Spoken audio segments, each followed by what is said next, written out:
سلام، کانال آشپزی خاتون امروز براتون آموزش جدید گذاشته.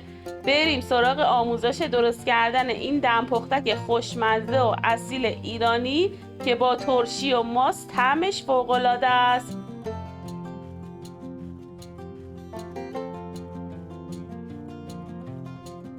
ابتدا یک پیاز بزرگ رو نگینی ریز خورد میکنیم و با مقداری روغن تفت میدیم تا سبک و طلایی بشه.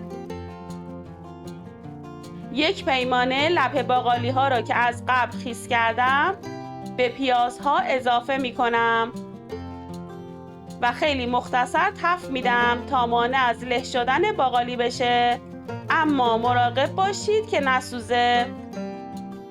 چاشنی این غذا زردچوبه است و با زردچوبه رنگ میگیره، پس تو ریختن زردچوبه دست و دل باز باشید. و بعد فلفل سیاه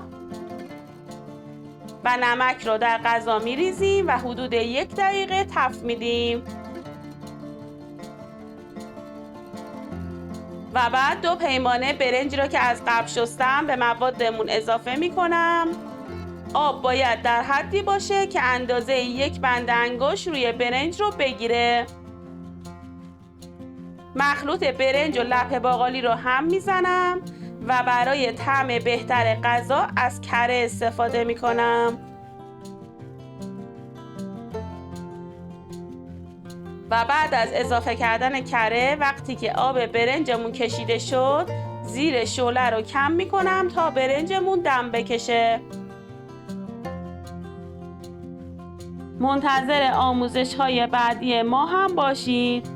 لطفاً برای حمایت از ما دکمه سابسکرایب و زنگوله بغلش فراموش نشه. نوش جان.